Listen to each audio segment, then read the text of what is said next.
Di setiap layan tersimpan hikmah, di setiap kata tersirat makna, menyuburkan minda dan dahaga, mencorakkan masa depan bangsa. Assalamualaikum warahmatullahi wabarakatuh. Salam sejahtera dan salam Malaysia Madani. Saya, Dia Asyaka Sarah binti Muhammad Azlan dari Sekolah Kebangsaan Mercung Jaya, Pekan Pahang.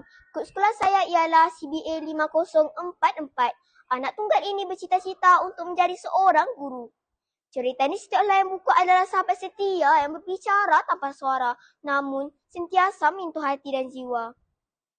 Pada hari ini, saya berasa amat teruja untuk membicarakan tentang dua buah buku pilihan saya yang bertajuk 60 Cerita Dongeng untuk Kanak-Kanak dan Misteri Alam yang Mengagumkan. 60 Cerita Dongeng untuk Kanak-Kanak menghasilkan karya-karya kreatif yang disampaikan secara santai melalui jalan cerita yang menarik dan menghiburkan. Setiap cerita dipersembahkan melalui jalan cerita yang berwarna-warni dan semestinya memfokuskan penerapan nilai pengajaran yang berguna kepada pembaca.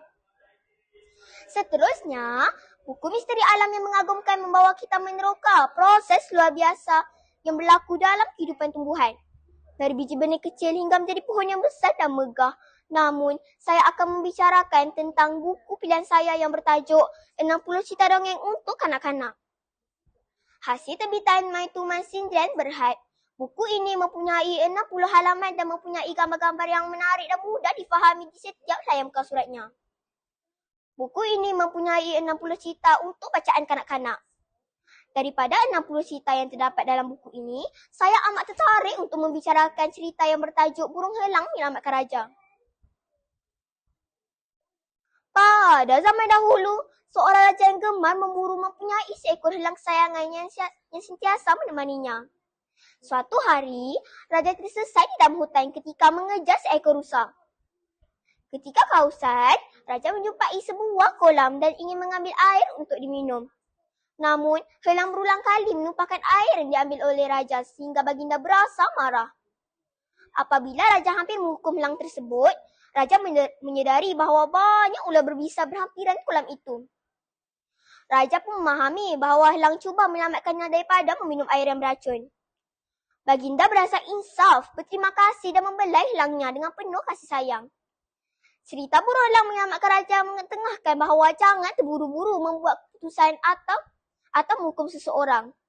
Raja marah kepada helang kerana menyangka helang mengganggunya sedangkan helang ingin menyelamatkan nyawanya. Dalam kehidupan seharian kita tidak boleh terus menyalahkan rakan, adik-beradik atau orang lain tanpa mengetahui perkara yang sebenar.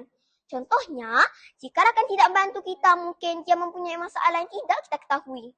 Selain itu, hargai nasihat dan teguran orang lain. Cerita ini menceritakan helang yang cuba memberi amaran kepada raja supaya tidak meminum air yang beracun. Kaitannya dalam kehidupan kita perlu mendengar nasihat ibu bapa, guru dan orang yang lebih berpengalaman kerana nasihat mereka untuk kebaikan kita. Seterusnya, bersyukur dan menghargai jasa orang yang bantu kita.